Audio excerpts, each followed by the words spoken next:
నిమ్మగడ్డ ప్రసాద్ లాంటి వాళ్ళు తన ఒక companies alpha villas and Gilchrist investments లాంటి కంపెనీస్ నుండి జగన్ ఒక కంపెనీస్ లో 854 కోట్ల రూపాయలని ఇన్వెస్ట్ చేశాడు. Andhra Pradesh industrial infrastructure corporation limited రైతుల దగ్గర నుండి పంటలు పండించే భూమిని industrial parks and development in special economic zones కోసం తీసుకొని జగన్మోహన్ రెడ్డి ఒక కంపెనీస్లో ఇన్వెస్ట్ చేసినందుకుగా ఫేవర్గా ఇచ్చేసింది. ఆ తర్వాత జడ్చర్ల అండ్ మహబూబ్ నగర్లో ప్రాపర్ అసెస్మెంట్ లేకుండా 60 ఎకరాల భూమిని రబిందో ఫార్మా అండ్ హెట్రో గ్రూప్స్ లాంటి కంపెనీస్కి 17,50,000 చొప్పున పర్ ఎకర్కి లీజ్కి ఇచ్చేశారు. దీనివల్ల ఆంధ్రప్రదేశ్ ఇండస్ట్రియల్ ఇన్ఫ్రాస్ట్రక్చర్ కార్పొరేషన్ లిమిటెడ్కి 12,26,00,000 నష్టం వచ్చింది.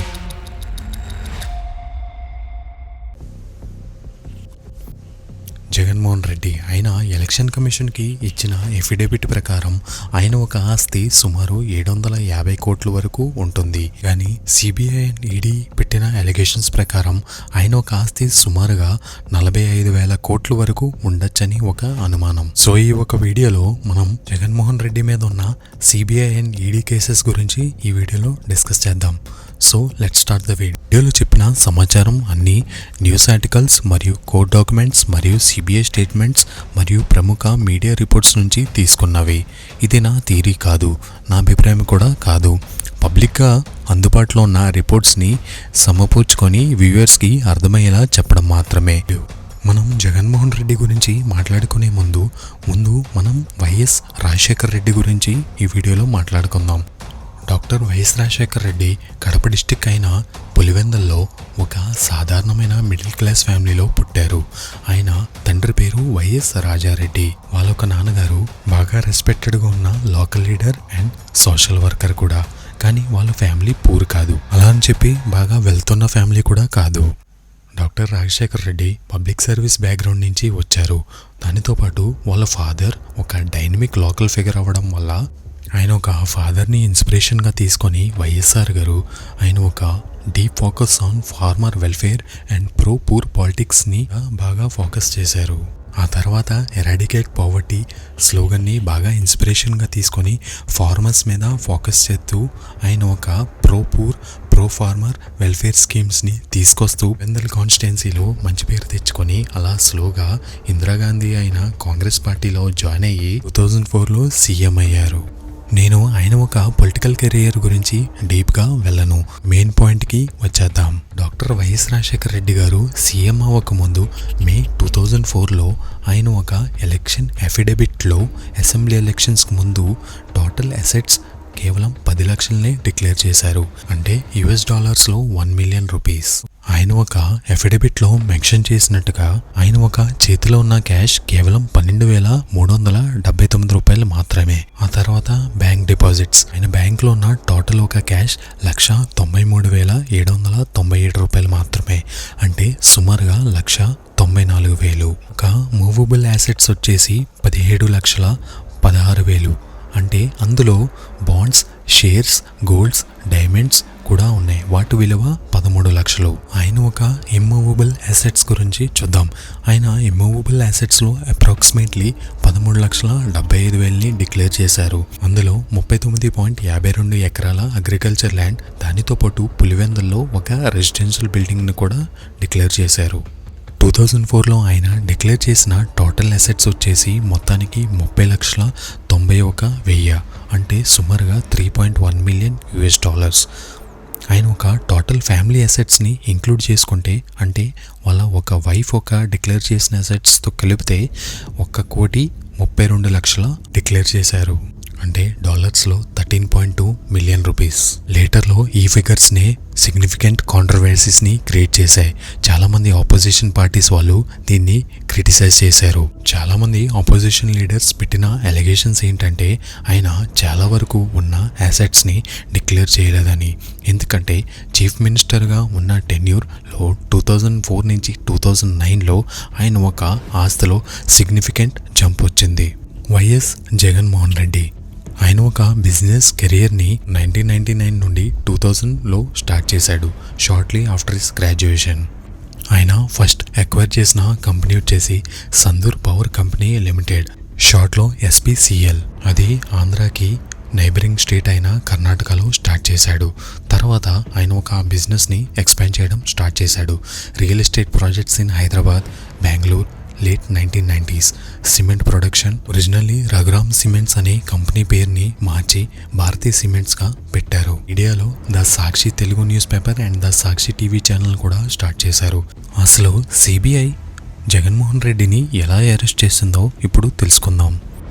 ఫార్మర్ స్టేట్ మినిస్టర్ అయిన పి శంకర్ రావు పిటిషన్ని ఫైల్ చేశారు.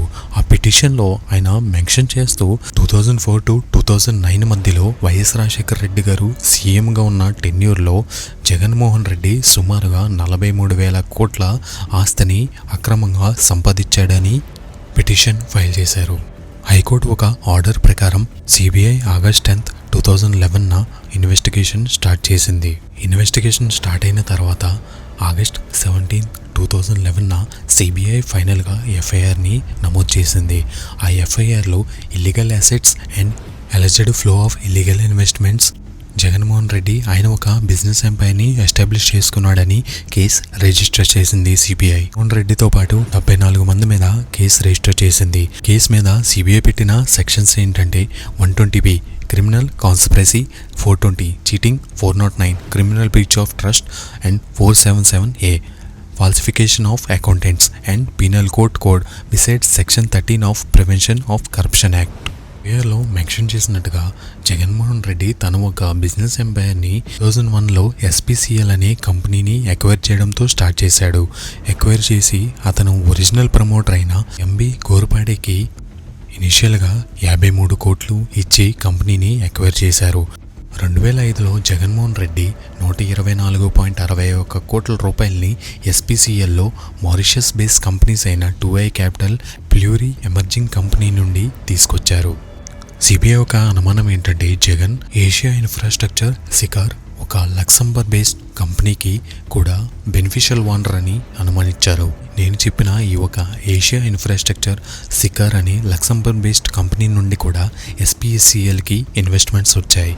Enforcement directorate Jaganmohan Reddy money laundering చేసి ఫారిన్ కంపెనీస్ నుండి SPCLలోకి ఇన్వెస్ట్మెంట్స్ ఇండైరెక్ట్గా తీసుకొచ్చారని ఎలిగేషన్స్ పెట్టింది. సిబిఐ పెట్టిన ఇంకో ఎలిగేషన్ ఏంటంటే జగన్మోహన్ రెడ్డి SPCL కంపెనీ ఒక 82 లక్షల షేర్స్ని 18.75 పైసలకి 5 కంపెనీస్కి అమ్మినట్టు ఈడీ చెప్పింది. 5 కంపెనీస్ పేర్లు ఏంటంటే సాయి సూర్య వేరింగ్ company house limited, Excel Prosoft limited, Sigma oxygen limited, నీల్కాస్ట్ finance limited and gem infotech limited.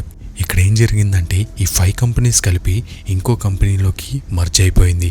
ఆ కంపెనీ పేరే కెల్వన్ టెక్నాలజీస్ లిమిటెడ్. ఈ ఒక కంపెనీని మళ్ళీ జగనే హ్యాండ్ ఓవర్ చేసుకున్నారు. అంటే జగన్మోహన్ రెడ్డి అమ్మిన SPCL ఒక 82 లక్షల షేర్లు అటు తిరిగి 5 కంపెనీల నుండి మళ్ళీ జగన్మోహన్ రెడ్డి దగ్గరికి వచ్చేసింది. అది కాకుండా జగన్మోహన్ రెడ్డి SPCL కంపెనీ నుండి ఎలెజ్డ్గా ఫండ్స్ని float 4 subsidy companies Carmel Asia private limited, silicon infrastructure private limited, Krishna power technologies limited and Bhagwat Sandhi estates private limited Carmel ఏషియాకి డైవర్ట్ చేశారని ఎలిగేషన్స్ చేసింది. రిటర్న్లో ఈ కంపెనీస్ నుండి సబ్సిడరీ కంపెనీస్ని పెట్టారు. ఆ కంపెనీస్ ఏంటంటే Jagapathi publications private limited and Indira television respectively. 2008లో వాటినే Sakshi daily and Sakshi TV ఛానల్గా మార్చారు. ఇదే కాకుండా సెవరల్ హై ప్రొఫైల్ కంపెనీస్ అయిన హిందూ ప్రాజెక్ట్స్, రామ్కీ ఇన్ఫ్రా, పైనోర్ infra, Aurobindo pharma, Lanco, Hetero drugs and Nimmagadda Prasad లాంటి ఇండివిజువల్ పర్సన్స్ కూడా జగన్మోహన్ రెడ్డి మీడియా హౌస్లో ఇన్వెస్ట్ చేశారు. ఇదే కాకుండా పెద్ద పెద్ద కంపెనీస్ అయిన టాలిమా సిమెంట్, ఇండియన్ సిమెంట్స్ కూడా జగన్ ఒక భారతీ సిమెంట్స్ కంపెనీలో ఎక్కువ మొత్తంలో ఇన్వెస్ట్ చేశారు. ఈ ఒక కంపెనీస్కి వైఎస్ఆర్ గవర్నమెంట్ నుండి హ్యూజ్ బెనిఫిట్స్ వచ్చాయని ఎలిగేషన్స్ ఉన్నాయి. ఈ కంపెనీస్కి గవర్నమెంట్ నుండి land allotments, irrigation contracts, infrastructure projects లాంటి బెనిఫిట్స్ వచ్చాయి. సిబిఐ కోర్టుకి ఏం మెన్షన్ చేసిందంటే ఈ ఒక companies Sakshi media house and Sakshi సిమెంట్లో చేసింది ఇన్వెస్ట్మెంట్స్ కాదు, వాళ్ళు బ్రైబ్ ఇచ్చి ఫేవర్స్ని తీసుకున్నారని మెన్షన్ చేసింది. సిబిఐ రిపోర్ట్లో జగన్మోహన్ రెడ్డి ఆడిటర్ అయిన వి Vijayasai Reddy caramel Asia and Jagapathi publications ఒక వాల్యుయేషన్స్ని మ్యానిపులేట్ చేశాడని, ఎందుకంటే 350 రూపాయలు పర్ షేర్ ప్రైస్కి హై ప్రొఫైల్ ఇన్వెస్టర్స్ అండ్ పెద్ద పెద్ద కంపెనీలకి సెల్ చేయడం కోసం చేశారు. సిబిఐ ఒక ఫర్దర్ ఇన్వెస్టిగేషన్స్లో విజయసాయిరెడ్డి అండ్ జగన్మోహన్ రెడ్డి ఇలా బ్రైబరీల ద్వారా వచ్చిన మనీని సూట్ కేస్ కంపెనీలకి డైవర్ట్ చేశారని అలిగేషన్స్ పెట్టింది.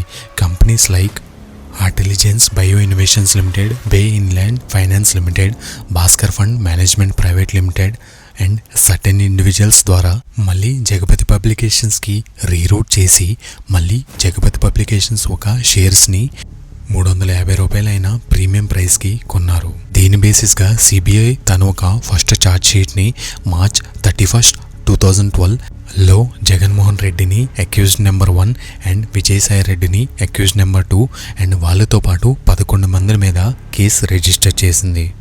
సిబిఐ April 23న సెకండ్ ఛార్జ్ షీట్ ఫైల్ చేసింది. ఆ తర్వాత May 7న థర్డ్ ఛార్జ్ షీట్ని ఫైల్ చేసింది. సిబిఐ జగన్మోహన్ రెడ్డి కంపెనీస్ అయిన Sakshi daily, Sakshi television and Janani infra ఒక బ్యాంక్ అకౌంట్స్ని May 8న ఫ్రీజ్ చేసింది. తర్వాత May 9న ఏపీ గవర్నమెంట్ కూడా withholding of advertisements to Sakshi daily and Sakshi ఛానల్కి హోల్డ్లో పెట్టింది. సిబిఐ కోర్టులో మెన్షన్ చేసిన ప్రకారం జగన్మోహన్ రెడ్డి వల్ల 43,000 కోట్ల రూపాయలు స్టేట్కి లాస్ వచ్చింది ఆ కంపెనీస్ అలా ఇన్వెస్ట్మెంట్ చేయడం వల్ల.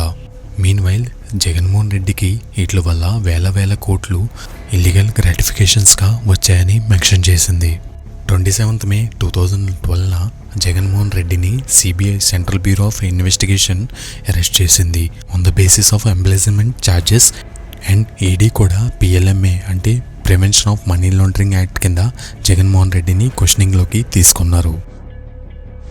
ఇందాక నేను చెప్పినట్టు ఏదైతే కంపెనీస్ జగన్ ఒక కంపెనీస్లో ఇన్వెస్ట్మెంట్స్ పెట్టి స్టేట్ గవర్నమెంట్ నుండి ఫేవర్స్ తీసుకున్నాయో వాటి మీద సిబిఐ ఏమంటుందో తెలుసుకుందాం. సిబిఐ పెట్టిన ఎలిగేషన్స్ ఏంటంటే, ఫర్ ఎగ్జాంపుల్ మనం ఇందాక మాట్లాడుకున్నట్టు individual investors like Nimmagadda Prasad లాంటి వాళ్ళు తను ఒక companies alpha villas and Gilchrist investments లాంటి కంపెనీస్ నుండి జగన్ ఒక కంపెనీస్లో 854 కోట్ల రూపాయలని ఇన్వెస్ట్ చేశాడు. దానికి బదులుగా గవర్నమెంట్ బోర్డు అయిన APIIC అంటే Andhra Pradesh industrial infrastructure corporation limited రైతుల దగ్గర నుండి పంటలు పండించే భూమిని industrial parks and development in special economic zones కోసం తీసుకొని జగన్మోహన్ రెడ్డి ఒక కంపెనీస్లో ఇన్వెస్ట్ చేసినందుకుగా ఫేవర్గా ఇచ్చేసింది. ఫర్ ఇన్స్టెన్స్ APIIC 5,260 ఎకరాల భూమిని గుంటూరు మరియు ప్రకాశం డిస్ట్రిక్ట్స్లో జగన్ ఒక కంపెనీలో 850 కోట్ల రూపాయలు ఇన్వెస్ట్ చేసినందుకుగా నిమ్మగడ్డ ప్రసాద్కి ఇచ్చేశారు. ఇది కాకుండా వాళ్ళకి స్టాంప్స్ అండ్ రిజిస్ట్రేషన్స్లో కూడా చాలా వరకు గవర్నమెంట్ కన్సెషన్స్ ఇచ్చింది. 5,260 ఎకరాల భూమిని బలవంతంగా అక్విజిషన్ చేసినందుకుగా ఇప్పటికీ రైతులు ప్రొటెస్ట్ చేస్తున్నారు. అదే ఇయర్లో May 15న సిబిఐ నిమ్మగడ్డ ప్రసాద్ని అరెస్ట్ చేశారు. ఆ తర్వాత జడ్చర్ల అండ్ మహబూబ్ నగర్లో ప్రాపర్ అసెస్మెంట్ లేకుండా 60 ఎకరాల భూమిని రిబిందో ఫార్మా అండ్ హెట్రో గ్రూప్స్ లాంటి కంపెనీస్కి 17,50,000 చొప్పున పర్ ఎకర్కి లీజ్కి ఇచ్చేశారు. దీనివల్ల ఆంధ్రప్రదేశ్ ఇండస్ట్రియల్ ఇన్ఫ్రాస్ట్రక్చర్ కార్పొరేషన్ లిమిటెడ్కి 12,26,00,000 నష్టం వచ్చింది. జనరల్గా APICC ప్రకారం అక్కడ ఒక ల్యాండ్ విలువ మామూలుగా లీజ్కి ఇవ్వాలంటే 37,50,000 నుండి 50 లక్షల వరకు పర్ ఎకర్ చొప్పున ఉంటుంది. మరొక ఇన్స్టెన్స్లో ఏంటంటే రామ్కీ ఫార్మాకి సంబంధించిన ప్రమోటర్ అయిన అయోధ్య రామరెడ్డి రామ్కీ ఫార్మా ఒక 971 ఎకరాల ఫార్మాసిటీని వైశాఖపట్నంలో ఇంప్లిమెంట్ చేస్తున్న టైంలో 370 ఎకరాల భూమిని రాంగ్ఫుల్గా గెయిన్ చేసుకున్నారు. ఆ 370 ఎకరాలు ల్యాండ్ అమ్మడం వల్ల అయోధ్య రామరెడ్డికి 133 కోట్ల లాభం వచ్చింది. ఆయన కూడా జగపతి పబ్లికేషన్స్ అంటే జగన్ ఒక కంపెనీలో 10 కోట్ల రూపాయల్ని ఇన్వెస్ట్ చేశారు. సిమెంట్ కంపెనీ విషయాలకు వస్తే సిబిఐ ఒక FIR లిస్ట్లో కనీసం 4 పెద్ద కంపెనీస్ ఉన్నాయి. Chennai based companies India cements, Hyderabad based companies Penna cement industries, Dalmia cements and Bharathi cements. అది జగన్ గారిదే. సిబిఐ చెప్పినట్టుగా 2008లో స్టేట్ గవర్నమెంట్ ఒక సిమెంట్ కంపెనీస్కి రోజుకి 40 లక్షల లీటర్ల వాటర్లు, దానితో పాటు 101 మిలియన్ అంటే 10 కోట్ల లీటర్ వాటర్ని కృష్ణా నుండి కూడా సప్లై చేసింది. దానితో పాటు 2003 నుంచి జూన్ 2028 వరకు 25 సంవత్సరాలకి ల్యాండ్ ని లీజ్ ఎక్స్టెన్షన్ చేసింది.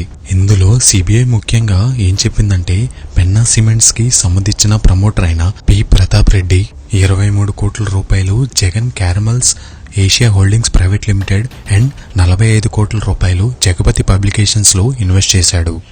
దీనికి ఫేవర్ గా పెన్నా గ్రూప్ కి government land and fresh lime mining leases and దానితో పాటు 1214 ఎకరాల ల్యాండ్ ని లీజ్ కి ఇచ్చింది అండ్ దానితో పాటు చాలా బెనిఫిట్స్ ఇచ్చింది. ఆ తర్వాత సిబిఐ స్పెషల్ కౌన్సిల్ అయిన అశోక్ బాహన్ కోర్టుకి ఏమన్నారంటే జగన్ తనకు తాను విక్టిమ్ ఆఫ్ పొలిటికల్ విడాంటాగా ప్రొజెక్ట్ చేసుకోలేరని అన్నారు.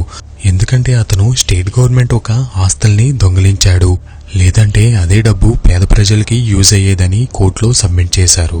వీటితో పాటు జగన్ హవాలా ట్రాన్సాక్షన్స్ కూడా చేశాడని కోర్టులో చెప్పారు. అలా 16 నెలలు జైల్లో ఉన్న తర్వాత 24 సెప్టెంబర్ 2013 యాంటిసిపేటరీ బెయిల్ కింద ఆయన్ని రిలీజ్ చేశారు. తర్వాత 2019లో జగన్మోహన్ రెడ్డి ఆయన ఒక total family assets worth 510 crores ని అప్రాక్సిమేట్ గా చెప్పారు. దాంట్లో 375 కోట్లు ఆయన పర్సనల్ అసెట్స్ అని మెన్షన్ చేశారు. వాళ్ళ వైఫ్ వైఎస్ భారతి ఒక ఆస్తులు వచ్చేసి 92.53 కోట్లు. మళ్ళీ 2024 ఎలక్షన్స్లో ఆయన ఒక టోటల్ డిక్లేర్డ్ అసెట్స్ వర్త్ వచ్చేసి 757 కోట్లు. కొన్న లయబిలిటీస్ 26 crores గా డిక్లేర్ చేశారు. టోటల్గా 800 crores ఒక అసెట్స్ని డిక్లేర్ చేశారు 2024 ఎలక్షన్స్లో. టీడీపీ పొలిట్ బ్యూరో మెంబర్ అయిన యల్లమాల రామకృష్ణుడు గారు ఏమన్నారంటే వైఎస్ జగన్మోహన్ రెడ్డి సీఎంగా ఉన్న టెన్యూర్ టైంలో సుమారుగా 2,50,000 కోట్ల రూపాయలు అక్రమంగా సంపాదించారని ఎలిగేషన్స్ పెట్టారు. అలా 2004లో వైఎస్ రాజశేఖర రెడ్డి గారు ఆయన ఒక ఎఫిడవిట్లో 1,93,00,000 మాత్రమే డిక్లేర్ చేశారు. కట్ చేస్తే ఈరోజు జగన్మోహన్ రెడ్డి తను ఒక ఎఫిడవిట్లో 800 crores డిక్లేర్ చేశారు. ఒకవేళ నా ఒక వీడియో కనుక నచ్చితే మన వీడియోని లైక్ చేసి మీ ఫ్రెండ్స్తో షేర్ చేసి మన ఛానల్ని సబ్స్క్రైబ్ చేసుకోండి. ఫ్యూచర్ వీడియోస్ కోసం స్టే ట్యూన్డ్. ఒకవేళ మీకు ఏమైనా కొత్త టాపిక్స్ మీద వీడియోస్ కావాలంటే మీ యొక్క ఒపీనియన్ కమెంట్స్లో చెప్పండి. నేను మీ ఆర్కే సైనింగ్ ఆఫ్.